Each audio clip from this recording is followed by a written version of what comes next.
Okay, everybody, hello and welcome to our July roundtable discussion. This is the sixth in the round, and this month's topic is Pairing Beyond the Grape.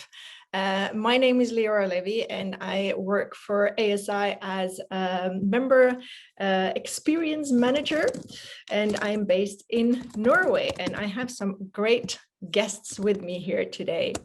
Because I'm going to come back to all of you in a little while, but I just wanted to talk a little bit about the theme before we start, because we all know it's important to expand our horizons. So this month we are exploring life beyond the grape, with more and more consumers enjoying non-alcoholic beverages, the rise of sake, spirits and beer, and climate change, compromising the future of grapes in some countries. Sommeliers are not only rethinking beverages, but also what we serve with them.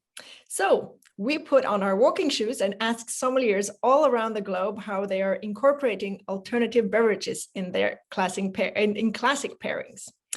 And our guests today include Argentina-born, French-based Paz Levinson. Hi, Paz. No, we have Sweden's hip Carl Sjöström, pushing the boundaries of what we call wine. Hi, Carl. We have Atsuhide Hoshi, we will call you Hoshi for the remainder of the day, Hoshiyama from Japan, talking about sake, Christian Peske from Estonia on beer, and ASI partners, water expert San Pellegrino, as well as glass manufacturer Chef and Sommelier. These are represented by ambassadors Ciro Fontanesi, hi Ciro, and Hello. Julia Scava, hi Julia. So welcome to all of you, and you're all experts in your field, and as wine professionals, we've all learned the basics of pairing. However, those rules we learned are almost uniformly applied to wine pairing, like wine made from grapes. And we all know that when we pair, we're seeking balance and harmony, that wine and food should be partners, that sweet and spice go hand in hand, and that acid balances fat. But growing interests on other traditions, cultures, and perhaps most interestingly, I think, ingredients present a set of new challenges to the sommelier. We'd like to start by asking each of you to talk a little bit about what factors you consider when selecting a beverage for a pairing menu and why they are important.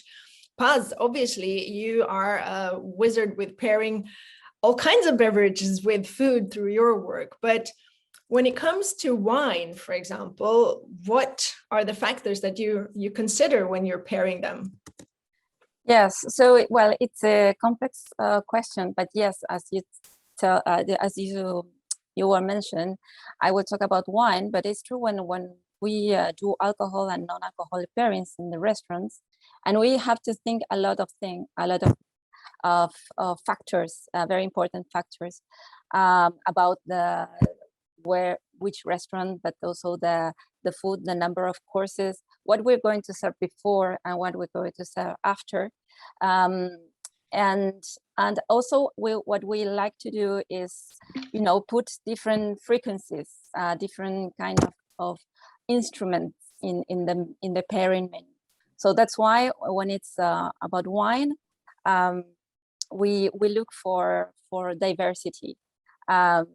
Always we fix, like a script, but always we are asking to the guest what is the preference, and if they would like to be open to the world or just in France, if it's in France, or different beverages.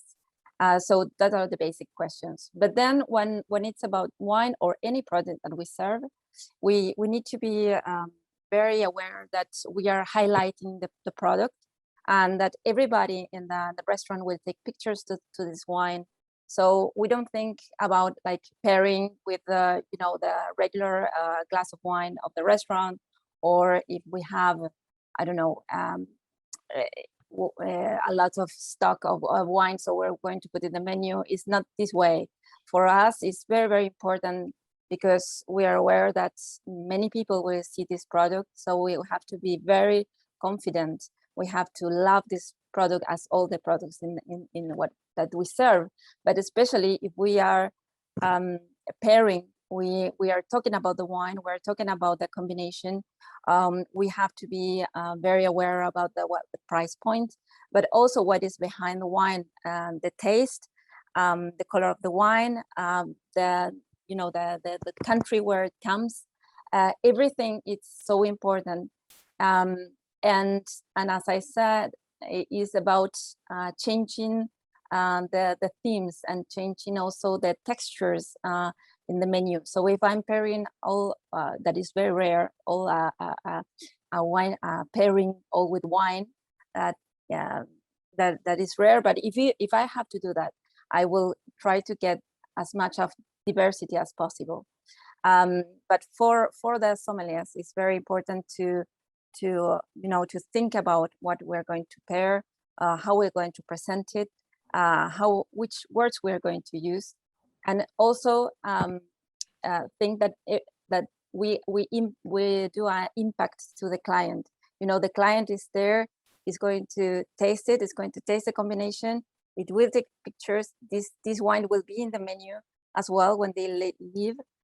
So we put a mark there. So that's why I think it's well, we think a lot of things when we choose a wine, but it's not okay, I have this wine, I will pair it because it's good acidity and it's over. No, it's much more behind this choice. And obviously you have very many years of experience with this, Paz, and I remember once eating in a restaurant you worked for in Paris, and that was a whole new experience for me, tasting. I think I had like 1 or 2 wines during the whole course of the meals. So, and you work for a group PIC, so you have, like you say, there are a lot of factors you have to think about, because people take pictures of all of this, and this is something we didn't have to think about before. But today, when we make a choice of a pairing, then people will take a picture, put it on Instagram or Facebook, and it's going to be there forever. So, I mean, you guys are under a lot of pressure, not only for the guest itself, but for everyone else who's watching as well. And what about you, Josi? When you think about sake and you pair sake, what are the typical things you think about when you have to consider when making a pairing with sake? Okay, so let me talk about sake pairing. The first point is types. Sake has many types, such as ginjo, jumai, onjozo, yamahai, matured, and even sweet type. And each type have very different character. For example, ginjo type have fruity and smooth taste, and jumai type shows savory and structured taste. So understanding about the style of each type is very helpful, and you can suggest proper beverage quickly. Also, rice variety affected style. Basically, sake with early ripening rice, like gohyakumangoku, are smooth and delicate taste. On the other hand, sake with late ripening rice, like Yamada Nishiki, are rich and structured. So understanding character of rice variety is helpful too. And second point is sweetness. Most of still wines are dry, but most of sake have some residual sugar. So some sakes are off dry and some sakes are medium sweet, even no sweet category. So level of sweetness in the sake is important in the case of sake pairing, and proper level of sweetness can be bridged between dish and sake, but too much sweetness can dominate the pairing. So, but in many cases, you can check sweetness level from the back label. The criteria is called sake meter value. It's you can know how many sweetness the sake has. And finally, temperature. What makes sake drinking way special is temperature. I mean, sake can be drunk much wider temperature range than most of other beverages, from frozen temperature to up to 60 degrees. So the combination of selecting sake type and temperature change expands the range of pairings. So, and each temperature enhances different characters of sake. For example, frozen temperature enhances pure flavor and crunchy texture. And around 10 degrees Celsius, this temperature enhances freshness and fruity taste. And this range is suitable for ginjo type. And around 20 degrees Celsius, you can enjoy balanced taste. and around 40 degrees Celsius. Sweetness is enhanced and bitterness is covered. And around 55 degrees Celsius, acidity and umami are enhanced and you can enjoy drier taste. So the take advantage of different temperatures, you can enjoy different dishes with just one sake. And also temperature of beverage can change texture of the food. So that's really nice. And that's something people don't think about very often because, yeah, you can serve sake at different temperatures. But is it very often that you serve one sake both warm and at a colder temperature? It depends on the style. So, for example, Ginjo style is suitable for lower temperature, almost same temperature as white wine. But Junmai style can be served with different temperatures. It can be served with 10 degrees and it can be served with over 50 degrees. So you can, yeah, if you enjoy just one bottle for many dishes, I highly recommend Junmai style. It's also a great tool that you can actually read from the back label what the sweetness is. But obviously, a lot of the sake bottles are in Japanese, so maybe it's not that easy for us who don't read Japanese. But it's a great tool to have. I mean, the Germans, they do that. They write Trocken on their labels, which helps the consumers a lot. However, when they do write cabinet as well, then people do get confused. So it's always good to have something to put your knowledge on, and when you have temperatures and sweetness levels, that's great. What about fruit wine and cider, Carl? Yeah, what to say about them? Yeah, I don't know if you know the history about Fruit Stereo, but we started in 16. It's only 5 years old during my sommelier days. Because to me, a sommelier is actually working on the floor in restaurants, maybe more than what I'm doing at the moment, though I'm maybe still a sommelier, educated sommelier. But of course, pairing with fruit wine is a new dimension, and maybe quite similar to the sake, actually, more than maybe wine or fruit wine. But if you consider cider, I would say it's maybe easier, and maybe people are more well known, or they know more about ciders than fruit wines. But if you speak about fruit wines, it's more what you have in the fruit wine, because grapes, I think many people have tried, and even though there's hundreds or thousands of grapes, if you add different berries, or 200 types of pears, 500 types of apples, and also what we're doing here is ferment with vegetables. Of course, the world of pairings could be as big as you want, more or less, because you have different acidity levels or different acidities when you compare all those stuff in a co-ferment or how you ferment it. But I agree with the sake that you can actually serve them in different temperatures, maybe not up to 60 degrees with the cider or fruit wine, but you can definitely, instead of serving everything cold and sparkling, you can also make them still and maybe serve them at a higher temperature, because then you get also different flavors. You also get different acidity levels when you have a warmer beverage. But I think the main thing for me when I'm serving drink or having tastings, it's the storytelling. So if you speak about the product, or if you want to pair something with the feeling you have when you eat a dish, or when you see a dish, it's more about where it takes you, to what country, or to what region, or more of a feeling than maybe a perfect match. To me, it's more about feelings. I must add a question there. It does. I must add a question, because you said you use vegetables as well. Which vegetables do you use? We started off quite early with carrots and beetroots, and now this year we're going to try some cucumber, some tomatoes. Of course, it's a small percentage, but it totally changes the fermentations and the flavors, of course. What does it do to the texture of the product? More maybe lactic acidity, more creaminess, but also boost the lactic flavors. Also a bit like some styles of sake, where you can get like milkiness and creaminess. So it's a whole new thing to have in a pairing menu, I would say.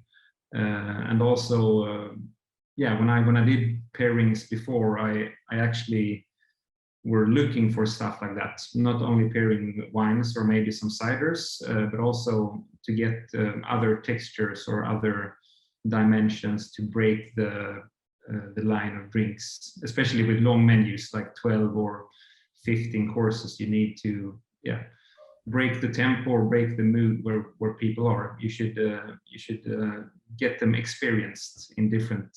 So you just went off and made it yourself. I couldn't find it, Yes. so I'll make it myself. Great, that's cool. Yeah. What about beer, Christian?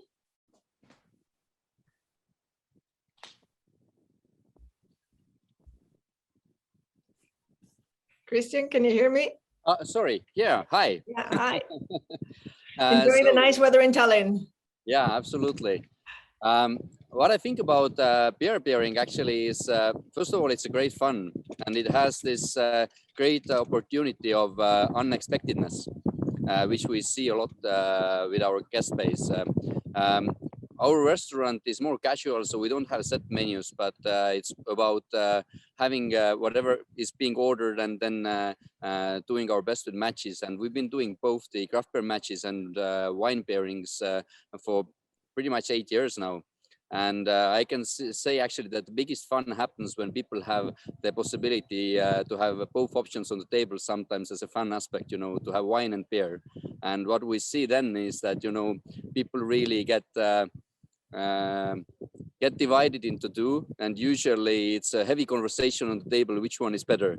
So it's usually no right and wrong, but it's a lot of strong feelings around the table. And that for me is that really beer is highly underrated in many occasions when it comes to culinary aspect.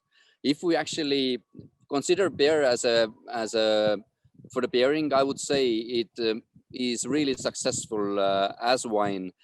We just have to consider that if the dish is full-bodied, we need to find more alcohol from the beer.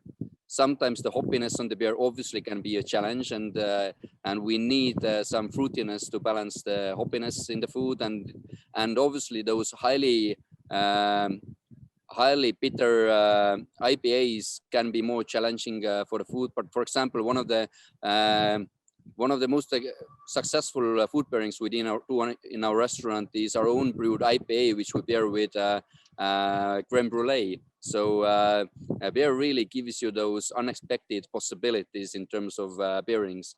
The temperature that was mentioned is also very important, as for example, we keep most of our dark beers actually on the wine cabinet. So we serve them somewhere about 14 degrees. Again, if we chill them too heavily, we just lose a bunch of flavors, and that's not good. But other than that, I think beer is to have fun with matches, and I fully agree with storytelling element. And I think if you do things that are unexpected, it's very important to actually guide them in properly. And I love to share stories of the brewers and how they started off and things like that, which I think really give also nice local touch to serving beers. I think you all have a lot of great points here, because there are so many things to consider, not only the consistency and structure and texture of the beverages, but like you're mentioning, storytelling, the surprise element of giving your guests two things to choose between, getting the conversation going, and as well as thinking about the outside world who's looking at this through social media. There's so many elements to consider, and obviously you're all thinking about it. So but on the other hand, a good pairing is more than just what goes in the glass. It also extends to the glass itself and the water that is requirement with every alcoholic beverage, obviously. Julia, can you talk a little bit about what the elements of glassware go into your thinking when you evaluate which type of glass to choose for different beverages? And are there a few rules of thumbs for sommeliers to keep in mind when they select a glass? Yes, so hello everybody, and I'm very glad you mentioned this threefold pairing, because with Chef and Sommelier, we've always mentioned it actually. When we launched the Reveal Up range, this was the main philosophy. We launched it in different restaurants with different chefs and different menus crafted by those chefs. And we always focused on the threefold pairing: the wine, the food, and the glass. And of course, we can extend that to water, and Chiro will hopefully explain that to us later. Let's say, of course, there are rules, because a glass, it's a kind of mathematical object. It's kind of scientific object in the beginning, and then it becomes a pleasurable object. And of course, there are rules which are linked to the shape, first of all, and the material. These are, for me, the two most important elements, the essential elements that will let all the details of the subtle details go through the glass, through the wine, and provide that pleasure to the guest and to the people that drink the beverages out of the glasses. The shape will depend on the beverage, and of course on if we talk about the wine, they will depend on whether the wine is fruity, light-bodied, in which case I prefer choosing those glasses that are a little bit rounded up in the middle, because the aromas in those wines, and even in those beverages, if we extend, are very volatile, are very light. Think about esters, think about even thiols, or very light molecules that will eventually go out very, very quickly. But if we talk about fuller bodied wine, like wines, for instance, that go into oak barrels, or beverages, as Josie told about, those savory, those Junmai styles, even Yamaha or Kimoto, they have a lot of heavy molecules. And those molecules need to get out quicker. That means I would prefer a surface that is a little bit at the bottom of the glass. We are talking here about a contact surface, which is very important. So it will eventually boost those aromas that are a little bit heavier and won't go immediately out. This can be extended to other beverages, to sparkling wines, to champagne, I think to beer as well. So the shape and where this contact surface is positioned is very important. Another very important aspect is the age of the product. So if you have a very youthful wine that you can stress a little bit, you can boost a little bit. It doesn't matter if you have a larger oxygen contact, which is very good for more reductive wines, for instance, very youthful wines that need a little bit to be boosted. But if you have an older wine that is a little bit fragile, you need to have something more closed upon itself with a smaller surface of oxygen, so that you don't damage this wine, because what it wants to do, it will really need to breathe after all this time in the bottle. And also the material is very important. We Chef and Sommelier, we've been working, of course, in the research laboratory for more than 200 years with different materials, and the most extraordinary and revolutionary material is the Krista, what we actually use now, a very transparent and perfectly resistant material. So I think for sommelier, this is very important, because we need products to work with. It's not just jewelry to keep in a cabinet, it's products that we put on a tray, we put on tables that people might just damage, and resistance is a very important feature. Absolutely. I totally agree with you, Julia. And I mean, the tool of the glass is super important. It shows off the wine in so many different aspects. So there will always be, it's always interesting to see how many new shapes and ways they make glasses to make perfect pairings these days. But what about water, Chiro? Can you talk about what factors you consider when choosing a type of water to accompany a pairing? Hi to everyone. It's a very pleasure to be here with you, which is such a master of every aspect of beverage. So thank you to Julia, because she really pointed out an aspect very important for a sommelier, which is the shape of the glass. So imagine that it's difficult for wine, imagine for a water, but also for a water is important, the shape of a glass, because, for example, we do a grape with the Acquapane San Pellegrino still and sparkling water, for example, very simple one, but also for Acquapane, for example, we needed a wider shape in order to enhance, for example, the the softness of the water, and on the other side, for example, which is a sparkling wine, a different shape in order to concentrate the bubbles and to let perceive better the the saltiness and the sign of this water. So imagine for two couple of waters, all the aspect of water is very important also for the glass. The water is really a keystone of a pairing, because a lot of people when going to the restaurant says, okay, and the sommelier or the maître says, what is your favorite water? You need sparkling, you need still. So is our taste is not for inside the experience, gastronomic experience. But for me and for us, it's important that the water must be the last element, because firstly, if you are not a sommelier like me, that I choose the wine first and then the food. If you choose firstly the food, then the wine, and at the end the water, because the water is the keystone for the pairing. Sometimes, for example, we have in a very simple way some tannic wines, so you need maybe a water that can crush this texture, this tannic texture on your tongue. And on the other side, when you have acid wine, you need maybe a more soft water in order to balance this sensation of acid sensation in your mouth. So water is really something that comes at the end for what concerns a pairing. For me, a pairing, as I work in one of the best culinary school in the world, Italian culinary school in the world, which is Alma, and our master was Gualtiero Marchesi. For us, it's not only a balancing question and a balancing method, the one of the pairing, but is understand, for me, as I work also in a restaurant, the idea of a chef, of a course. So in every place where I work, I really try to understand what the chef want to say with that course.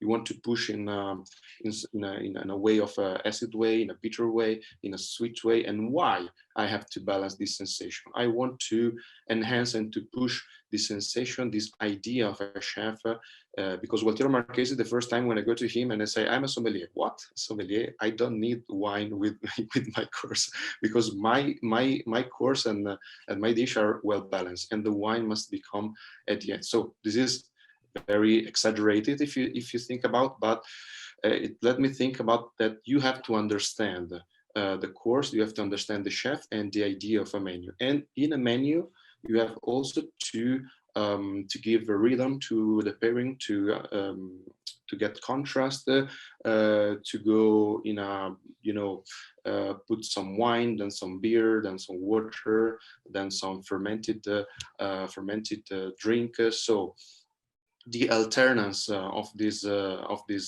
beverages gives rhythm and make your guests very happy. Well, that's also a great way of looking at water, to compare it with, or really go into what the chef is trying to convey with his food. So I think we got some new points of view here for those of you who are watching, and we are going to continue. Time is moving really fast. So we are going to talk a little bit about pairings soon, but before we do that, some of you, well, I mean, sommelier is traditionally wine for many of us, but like you, Jose and Christian and Carl, you have been focusing your studies and your specialities into other beverages. And can you talk just briefly about how you came to want to specialize in that specific beverage, and what makes it for you so appealing in terms of food pairing at the table? Jose, can you explain briefly what your quest for sake was, or why? Okay, so yeah, I was born and raised in Hyogo Prefecture. Hyogo Prefecture is the largest producer of sake in Japan. Also, Hyogo is famous for its Wagyu beef called Kobe beef. It's a really famous beef. And my restaurant was founded by my father and specializes in serving Wagyu beef. So I was fortunate enough to have had many opportunities to enjoy Wagyu and sake combination. And I knew how well they went together even before studying wine. And then about 10 years ago, I started to study wine, and I got many certifications and challenged sommelier competitions. And actually, I took entrance examination of Masters of Wine last month. And thanks to the systematic study of wine and food pairing, I have been able to thinking more deeply about sake and food pairing. Since then, I discovered a lot of sake pairings. Yeah, wine pairing is very interesting and fun, but sake can be paired with wider range of dishes. Yeah, and yeah, when talking about sake, umami is one of the most important point. And broadly speaking, umami is succinic acid. Sake has high level of succinic acid. And thanks to umami, sake can cope with ingredients which are difficult to pair with wine. For example, strong fish smell ingredients such as botarga, oyster, sea urchin, and mackerel. The umami helps to reduce the negative flavors and enhance richness of the ingredients. In addition, yeah, sweetness, as I mentioned, sweetness of sake can be bridged between sauce and beverage. And I'm working in Wagyu beef restaurant, and we are serving Wagyu with special sauce. The sauce has some sweetness, so the sweetness of sake can be bridged between the sauce and sake. In this case, yeah, chumai type would be a good idea. And in addition, yeah, high quality Wagyu beef is marbled meat. Such beef is good for warm beverages. If you enjoy with warm sake, the temperature of sake melts the fat of the marbled meat. And you can enjoy mellow texture. So pairing of red wine and beef is good. In this case, the tannin of the wine cleans your palate. On the other hand, in the case of sake and beef pairing, umami and a little sweetness enhance the richness and make finish longer. Well, I think that is really interesting. And what about beer, Christian? Just briefly on why you chose beer as a specialty. I was really lucky to attend the beer sommelier course in London 2009. And until then, I was really like a lager drinker, but that really opened up my eyes for the for all different types of brews, and I really never looked back. So it was days full of new flavors and great ideas. So as I returned to Estonia, I organized my first beer dinner quite fast, which was a real success. And after that, it really grew on me that beer can be, you know, great possibility, especially when Estonia is not really a wine country. It was our opportunity to do something really cool. And then the next cool thing happened when Estonia started with its craft brewing. I also started to brew back in my garage back then, and all of a sudden we were also part of the craft brewing as gypsy brewers. So now we're still brewing as gypsy brewers, and like being part of that community and being able to brew some of the stuff we like really has made the beer part of my life. Well, I've experienced that actually in your restaurant, tasting beer with the menu has been really nice. And Carl, well, you basically told us a little bit about why, but was there any specific reason that you decided to go from sommelier and into making fruit wines? Not really, or actually, I think already when I studied sommelier together with you 11 years ago, I had a goal or an idea of maybe making wine at some point in my life, maybe in Sweden, maybe further south where wine production is more common. But I think when I moved back to Sweden 6-7 years ago now, I just realized how much we have in Sweden or in Scandinavia, also maybe including Estonia, Lithuania, Finland, eastern countries of us, that we have so much fruit, berries, also the culture of brewing, like beers or other kinds of brewing. And I just wanted to take the opportunity to try out and to maybe enrich the community I already worked in. So the restaurants, the hotels and everything. And also maybe the lack I felt in the restaurant business of certain types of drinks that I missed when I was working on the floor in restaurants with beverage pairings. But also, of course, lower, and that's maybe mostly lower alcohol levels. Of course, beers have lower alcohol levels, but I thought that maybe fruit or to show specific fruits and what elements you can get from different fruits could be very interesting. So that was the main goal with our operation, to make some wines. But then we started making ciders, but then after a couple of years now we realized that we're maybe making more wines than ciders, to be honest. That's okay. The Norwegians will take care of the cider from the Scandinavian area. Exactly.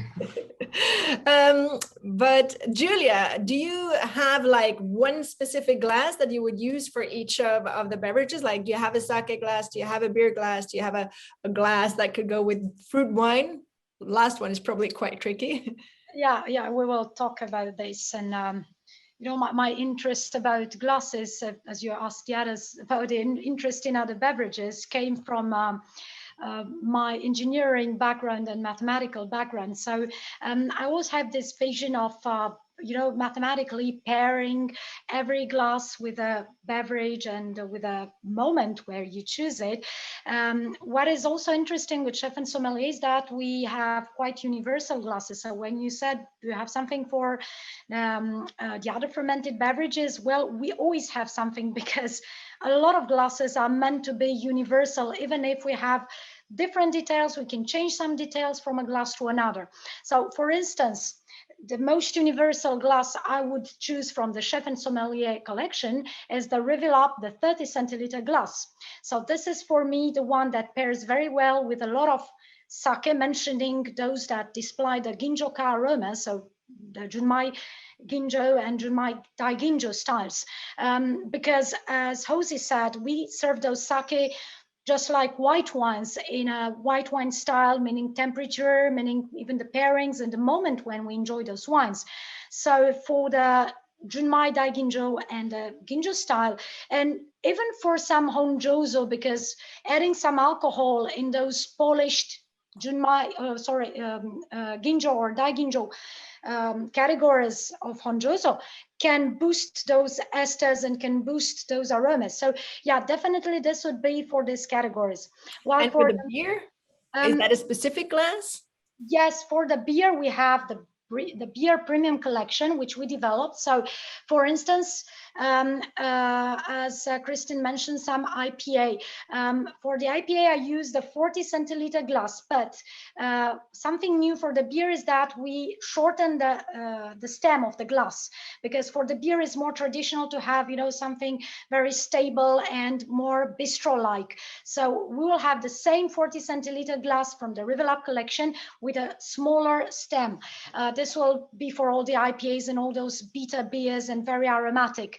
While, for instance, if I serve a barley wine or beer with a high level of density, with some sweet character, but also bitterness, because barley wines can even have that bitterness, but it is hidden beneath the sweetness and the density of the beer. So I would choose the Open Up, which is in our beer premium collection, and it's a 47 centiliter glass. It can also suit some porter and even some stout beers, or, you know, in the grand scheme of this brown beers that can allow some bitterness with the sweetness and the smoothness of the palate, because it gives that smooth entry on the palate. Something I didn't mention about the shape of the glass, how it positions the beverage on your tongue. So when talking about higher chalices, it will position the liquid in the back of your tongue and your palate, while this will smoothen the entrance of the liquid on your palate and maximize the texture and the roundness and the smoothness. And another thing that is interesting for beer is that we are looking for a universal glass, and the most universal shape we try to develop is around this glass. So we have another ambassador for the beer who is working on universalizing this shape, which I also like for sake, but more for the Junmai, more for the Kimoto, for, you know, more savory sakes, which I also serve in a smaller glass, because when you serve sake, it always comes into your mind something delicate and small. So for a genshu, for something unfiltered, for a Kimoto, for instance, I would prefer even smaller contents, but rounded up like this. I think we'll have to do a whole post on Instagram on all the different types of glasses you can use from Chef and Sommelier for sake, because obviously there's a whole range. Yeah, That's it's a great. whole range, but it stays quite universal. And just to finish, for the fruit beverages, the fermented beverages, I also advise the 30 centiliter Riverlap soft. So it shows it's a universal glass. Very nice. And do you have any specific waters that you would like to share with us, Chiro? So what type of water would you serve with sake? What type for a beer, and what type for fruit wine? Yeah, sometimes my passion about water starts from my passion about tea, because some 10 years ago I started to develop my tea experience from Taiwan to China to Japan, and water is a very important element for infusion and everything about that. So I start from this to get it very, very deep on this topic. And for what concern, different type of beverages, sometimes I think you need water, sometimes maybe no. It depends on the type of beer. It's a huge war and type of sake, but sometimes when you want to balance some very strong sensation or to cut some bitter sensation, sometimes you can use some salty water or smooth water if you want to balance the acid sensation sometimes with beer, or to enhance the umami sensation about sake. It's important, but sometimes I prefer maybe not to use and to push water if you don't need.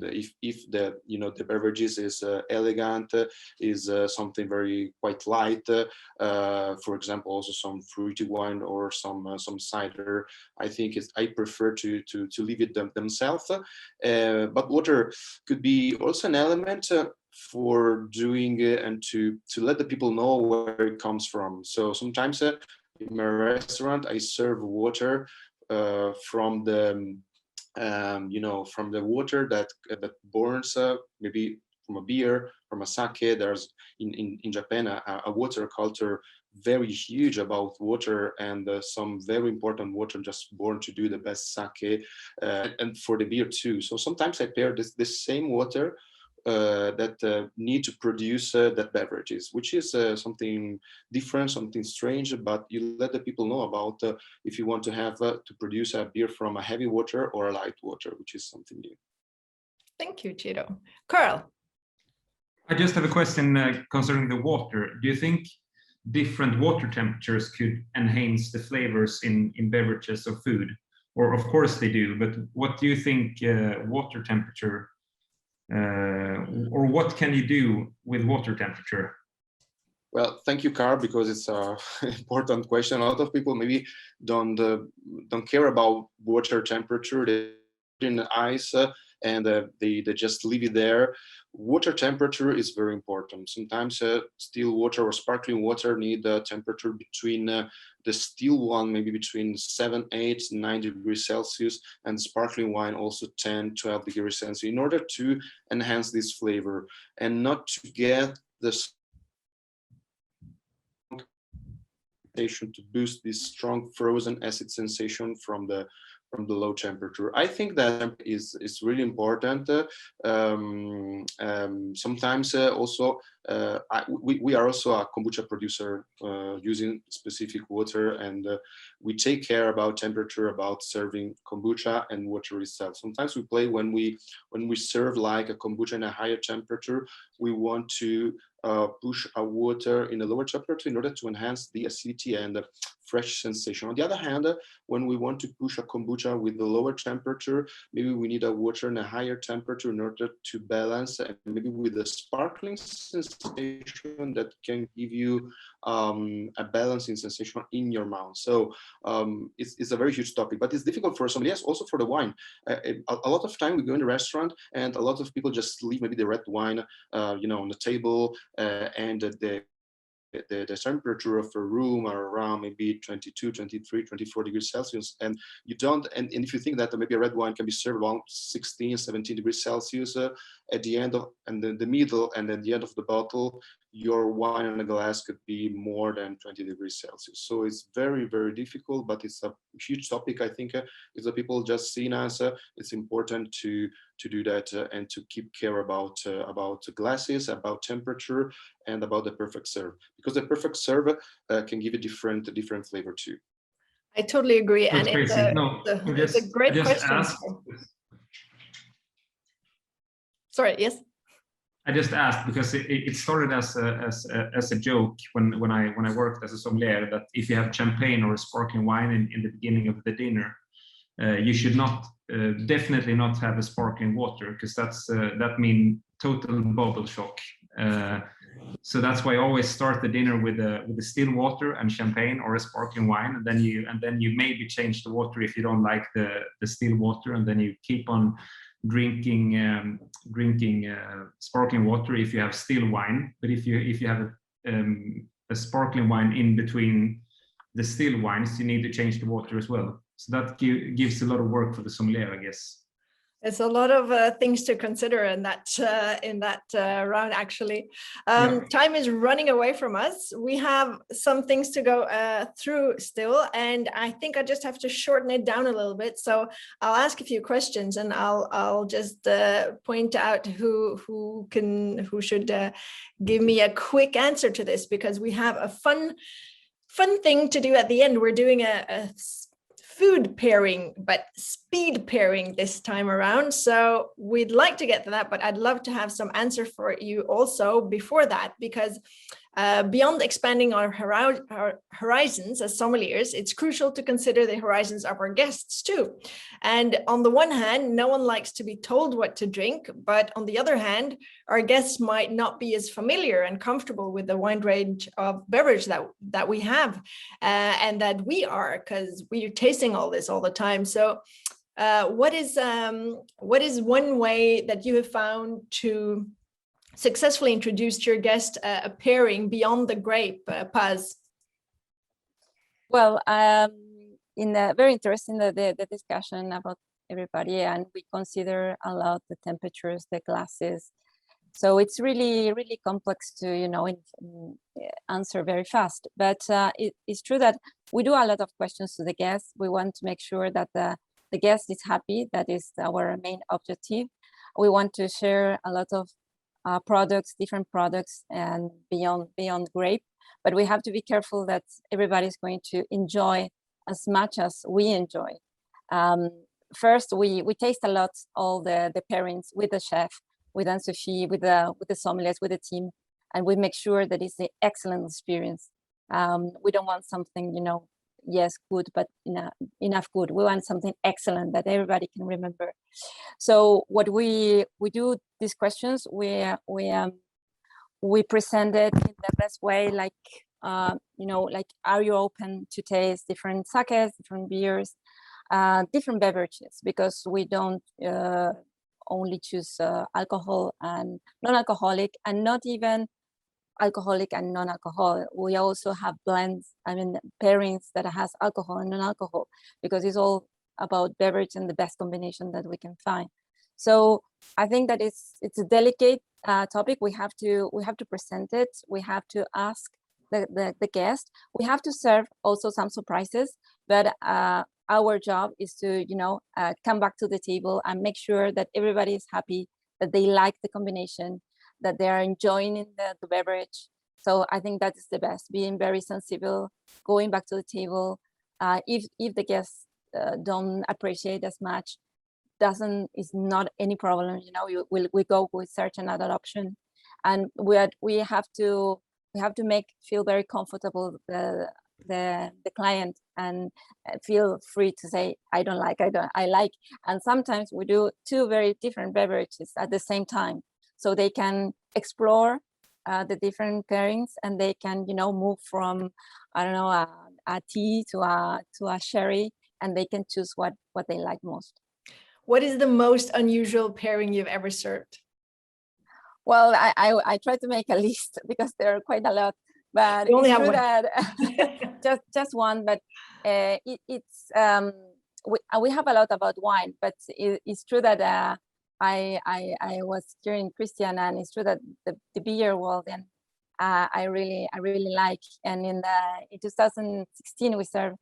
It's a long time ago, but I remember serving that to the guest and not telling what it is, because here in France the Belgian beer is a little bit, they don't consider like for a gastronomic restaurant. So I was like challenging that, and I was serving blind like a Haute Berthel Kriek, very high acid and very fruity, with an oyster with some raspberries and vinegar and also shallots. So it was explosive. Was the first dish that they had in the pairing. They couldn't say no because it was blind.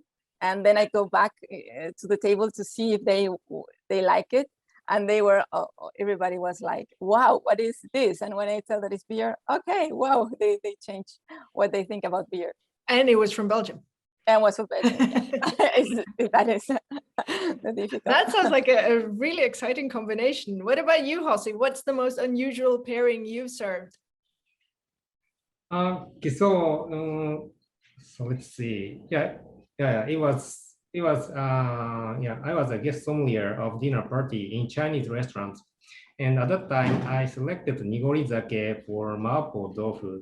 Yeah, mapo tofu is Chinese dish which is consisted with tofu and hot spicy Sichuan pepper sauce. And nigori sake is, as Julia mentioned, it's sake was undergone rough filtration, so the sake has many rice particles. So the appearance is almost white. Due to the rice particle, the sake has mellow and thick texture.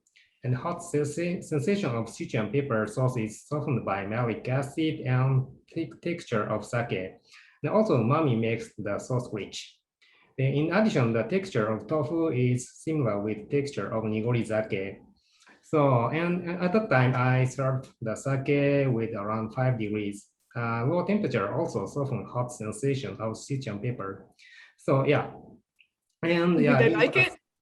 Challenging, but our customers said it was very good combination. They liked it. Nice, very nice. What about you, Carl? From your days as working as a somm, what was the most unusual pairing? No, but actually go with back then it was only you had a wine menu or alcoholic free menu so that's why I sneaked in a barley wine, so actually a beer, but it was called wine, so it was all right. For dessert, the producer Northern Italy from Baladin, they made amazing barley wines or sweet beers together with, or not dessert, actually cheese serving. So red cheese with caramelized spruce and beer Baladin on rum casks. Wow. So quite green. Of course, you have the hops still in the barley wine, so very green, sweet. For me, a perfect match with the cheese, and well taken by the guests as well. We were not very up for anything than wine, so but it was a sweet beer, tasted like a sweet wine. So it was all right. Cool, but it's fun how you come up with all of these things. What about you, Christian? What was your most unusual pairing? So I already exposed myself a bit with the creme brulee and IPA, and I don't have anything to compete with this match because on the paper it sounds quite weird, but how it works is we have the perfect sweetness to balance the bitterness in the beer. The IPA that we produce has quite high maltiness content actually because we need it for our food matches, but this high maltiness brings the sweetness, natural sweetness to the beer already, which really nicely goes together with the brulee. And then you have the texture of the brulee, which like really layers off with creamy, silky texture of the IPA. So it is really something that is unexpected and works in a quite cool way. Nice. Well, we were supposed to have all of you give your suggestion for a pairing of this particular dish. However, we've been talking about so many things and it's been really, really nice. So we don't really have time for it. However, for those of you who are watching, tune in tomorrow to read what our experts would serve to this pairing from Valeria Tennyson, who works in a very nice restaurant in Bordeaux. And we will go on to another exciting part of our webinar as we're closing in on the end here, actually, because we are going to do not speed dating, we're going to do speed pairing, because pairing is, as we all know, about finding two things that bring out the best in each other and perhaps together are greater than the sum of their individual parts. This applies to people as well as food and beverages. So we are now taking on speed dating with a few rounds of the similarity in speed pairing. We have prepared slides of 12 different dishes. So each of you will suggest 2 pairings eventually. The goal here is to put your best somm hat on and follow your instinct. And it doesn't have to be like Carl talking about fruit wine or Christian pairing a beer. It can be anything, your best pairing with each of these dishes. So when it's your turn, and I will give you the list of who's going first, we will flash a picture and description of the dish up on the screen behind me. And you will have 60 seconds to come up with a pairing and explain why. So maximum 30 seconds for the explanation. And then it's on to the next person with a different dish. There's no right or wrong answers here. The goal is to be creative and for us to have some fun. And for those who watch also, if you want to join in with your pairings for the different dishes, please do so in the comments field. I see that you're using it a lot already, so that's great.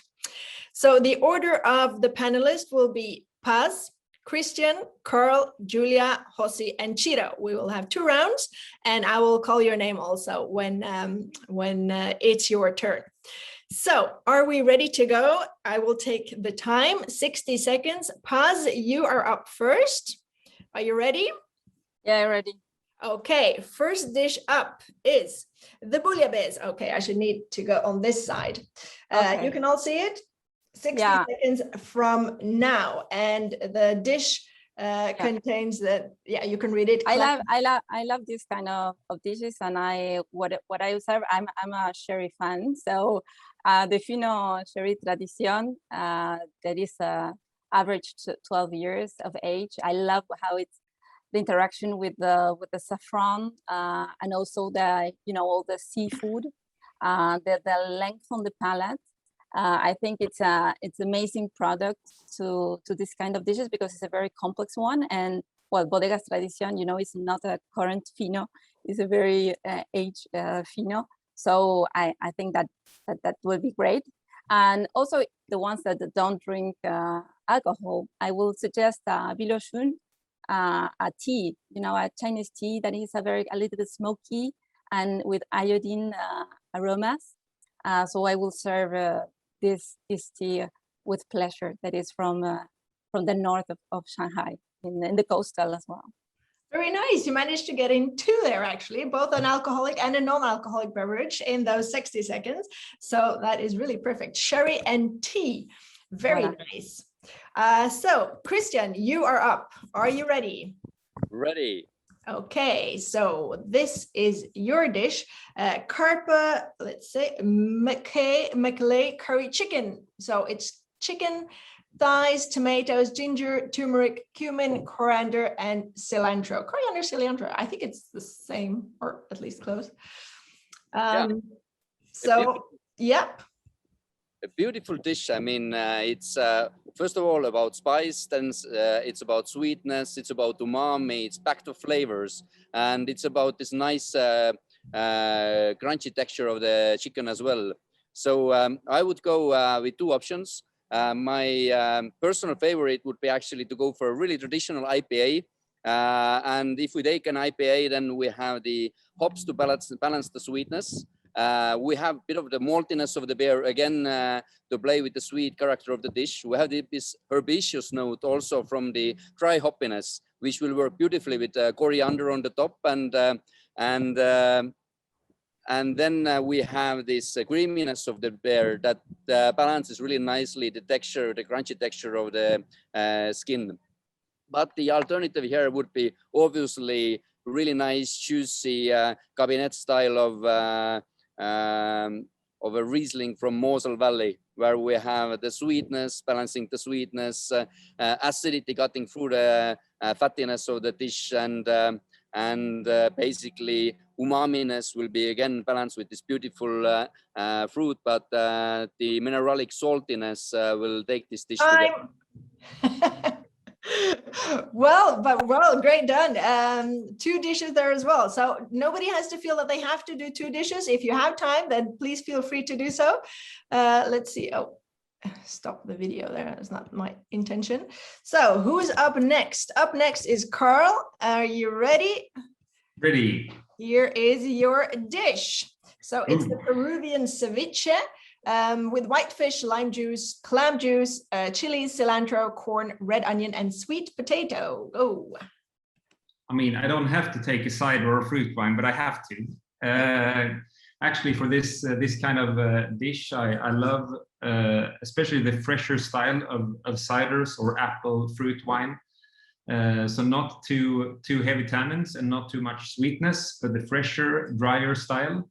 Maybe not especially from Sweden or Scandinavia, but maybe from Spain. So up from the northern parts, where they make really reductive, but also very fresh style of ciders. Some of our ciders as well, they have this style of saltiness, but also acidic level, and I think that would be an amazing combination. Cool, and on time, very well. Thank you so much. Let's see, then we have Julia, you are up next, and here is your dish. So gravlax, cured salmon, oops, sorry, what happened here? Cured salmon, wild herbs, and flowers. Okay, so I just for my first pairing, sake, Junmai Daiginjo sake from the Kueji Hakura, the Eau de Désir, because it always reminds me of this, sweetness and in the same time, very light, airy style. For a second pairing, I will go completely in another direction, and I think I will go for a manzanilla.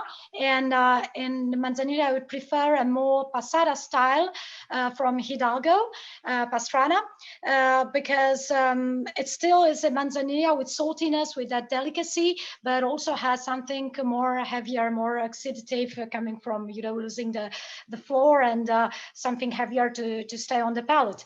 And as a glass, I would serve both of them in my 30 centiliter glass from the River Lab collection, which is the universal glass, and will perfectly stick to the both pairings, I think.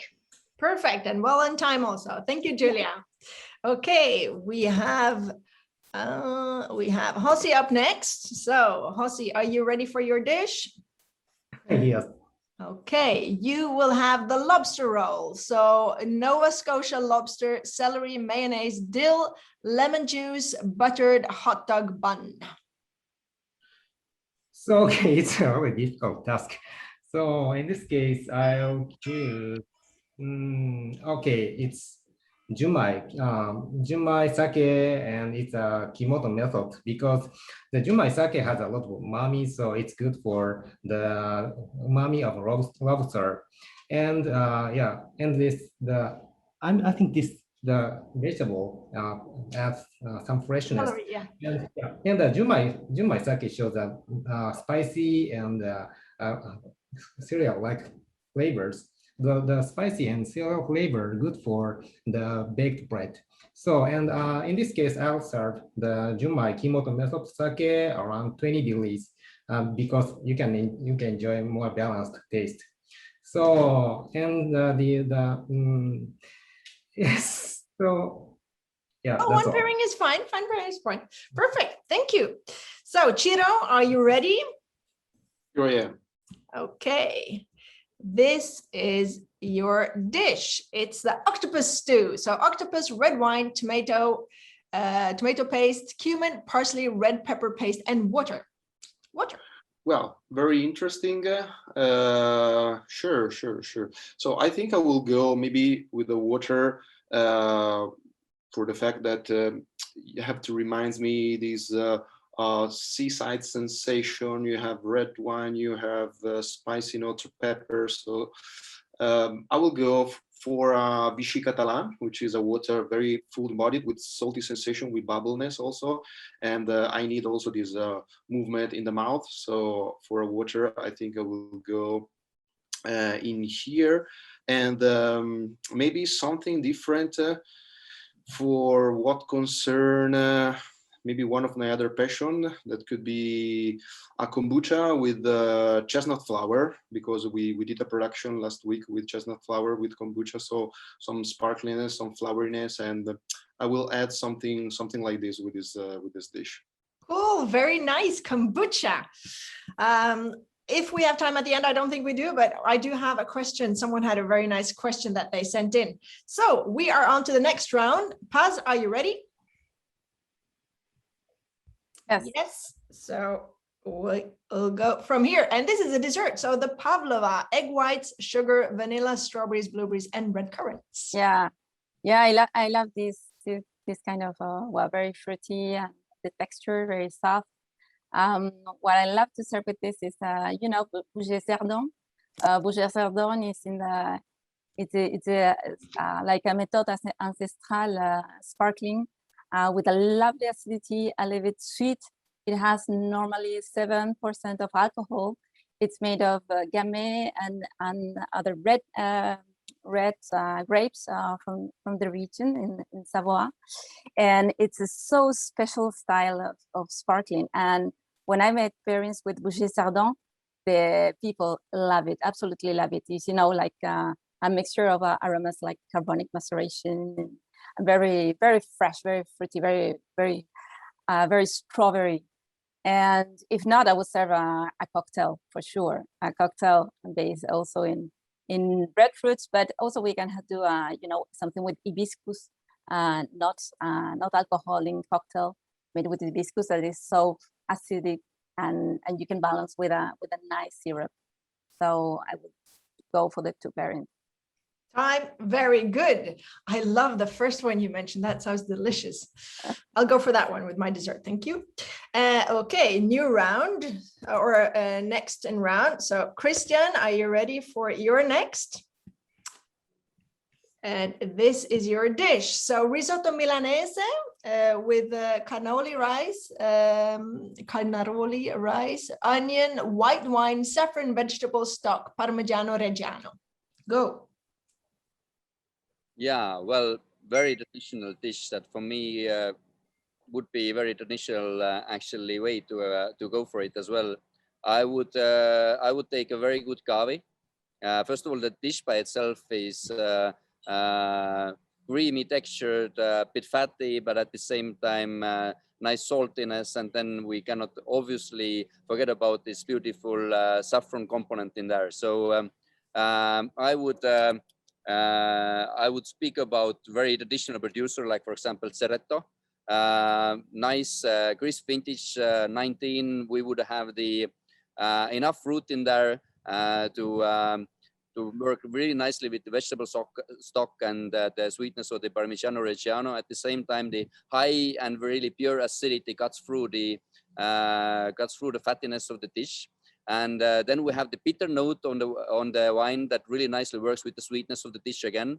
And well, the saffron component actually will bring alive the hidden herbaceous note in the wine. Well done, and well ahead of time this time also. So Carl, ready for your next? Yay. Okay, here we go with Gui Con. So it's a Vietnamese spring roll with rice paper, shrimp, carrots, lettuce, cilantro, mint, vinegar, and sugar. So this fresh spring roll without being fried. I'm a low alcohol guy nowadays, more and more. So I will actually choose a beer, a pale ale, quite low in alcohol, maybe 4.5%. Maybe combined with some coriander, like if you brew it with coriander or some other Asian notes, it's perfect to deal with the spiciness and the flavors. And also, like Christian said, the malt content in beer, it's very the carbohydrates give a sensation and a sweetness that matches fantastic with Asian food, I would say. So that's my suggestion. Or actually just pure apple juice with maybe some sparkling water, just to get the maximum sweetness away from the apple juice. So maybe a bit of salty sparkling water would match as well.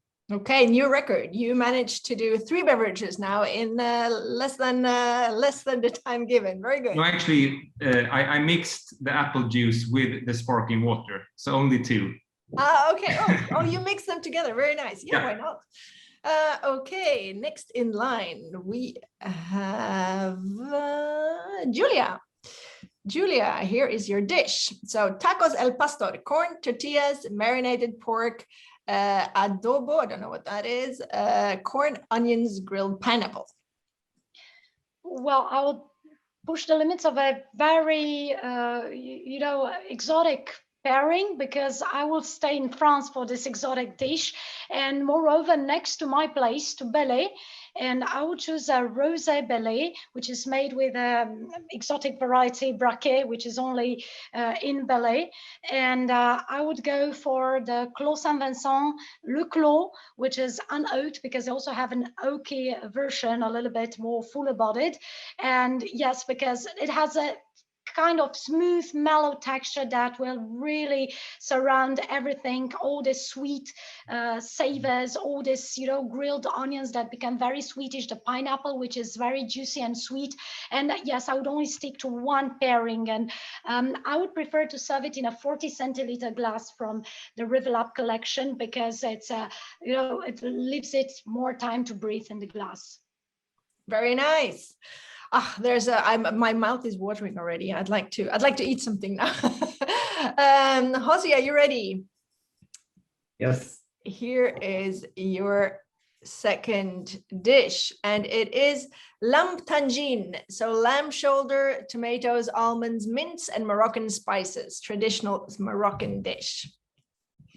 So, okay, in this case, I want to start warm beverage, but in this case, it's hot dish. So I will use a really interesting way of sake drinking. I recommend mizore-sake. Mizore-sake is frozen sake, and mizore-sake with junmai ginjo style, because the lamb tangine is hot dish. So the cool temperature of mizore-sake soften the hot sensation, and junmai ginjo has a lot of fruity and flowery, gorgeous aromas. So the gorgeous aromas enhance the I think there are some herbs. So the freshness of mint. Yes, mint. Yeah. So and the junmai sake shows some rice flavors. So the rice flavor will be enhanced the dish. So you can enjoy crunchy texture, but layered umami and gorgeous flavors. Sounds delicious.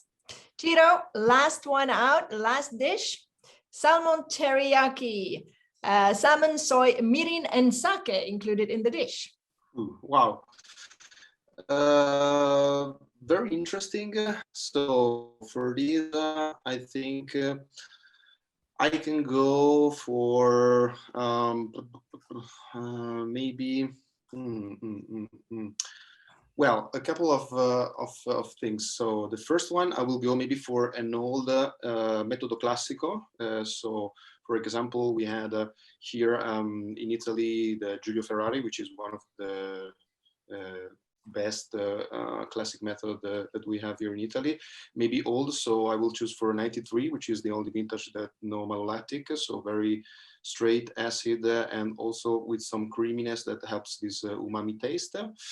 And on the other side, I would with something very strange, but maybe could work, cold extraction of Burundian coffee. So I will go for a coffee, cold extracted, so very light in flavor, and maybe it can be combined with the soy, with the sake, with the mirin, so with the salmon too, with this flavor. So let's try. That sounds delicious. I have not been crazy about coffee before, to be honest, but I'm becoming more and more. I know. But a lot of people maybe can be surprised about that. Yeah, but lately I'm just completely crazy about this cold brew. It's so delicious and it goes with so many things. So thank you very much. This was a lot of fun.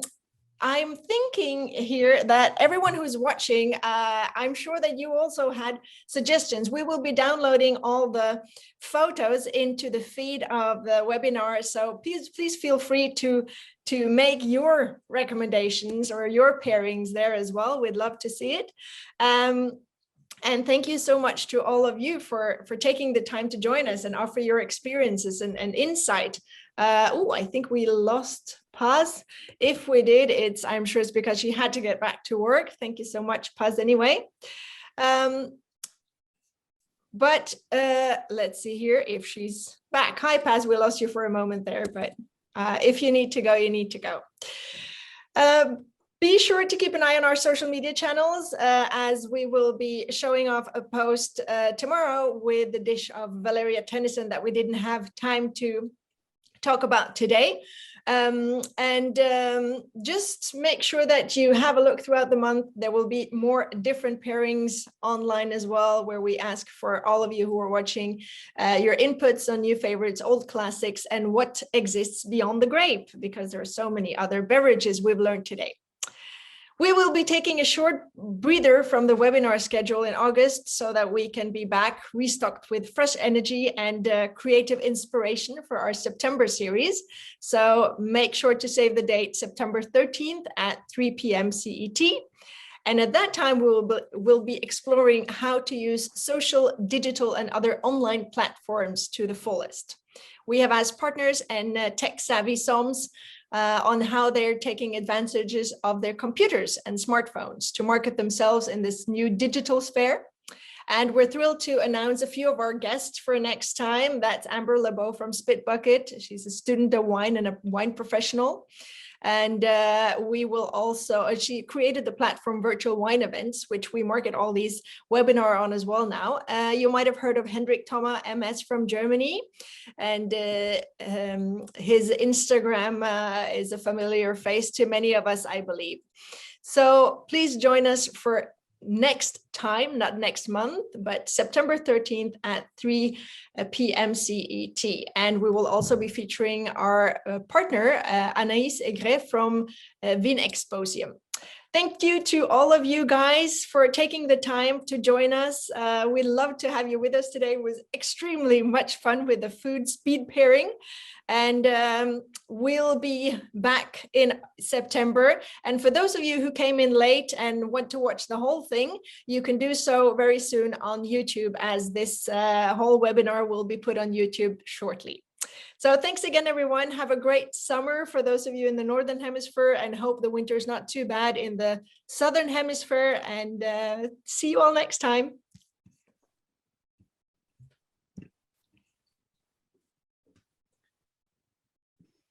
So thank you guys so much. We are not live anymore. Can you hear me, all of you? Yes. Paula, Yes, thank you. I'm sorry, I know we ran a bit over time this time around, but people loved it. People have been sharing and asking so many questions and having comments and everything. So it's been really amazing. We wanted to do the dish that you saw on in the script, right? So basically, it was a bit of a difficult dish, but we'd love for you, if possible, to just give a comment on it by email. So if you could just send us an email and in answer to the one I sent you this morning, what your pairing would be. Don't need to elaborate much, but just the pairing would be great, because then we could just promote it a little bit in social media. I don't know if you have anything to add, Paula. Yep. Yes. Sorry about that. This was fantastic. Thank you so much, all of you, for coming, for giving up your time. I know that it's not easy right now with restaurants all reopening. And this was, I know you're not supposed to say which one is your favorite, but I do think this is my favorite so far. Don't tell anybody.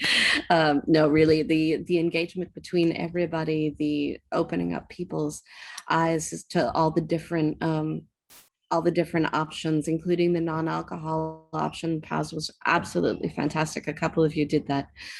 There's a whole world out there, and Somms gets so linked up with wine that we forget that we're supposed to be doing far more than that. And you guys really opened everything up, and I think initiated a lot of great conversation on Facebook. As those of you who are on it could see, there were over 50, there were well over 70 comments. Over 100 people were viewing it at one time, which is really, at least for our webinars, one of our records, because most of the viewing comes in people watching it on YouTube later or watching it via the virtual wine events. So to have that many people means on at this time watching it live means that we really sort of hit a nerve, especially in summer. So I just want to say thank you from our side as well. So I'm not going to take, or we're not going to take up more of your time. I know you're busy. So thank you all again so much. I'll send you an email just to remind you to send us your recommendation. Yeah, Julia.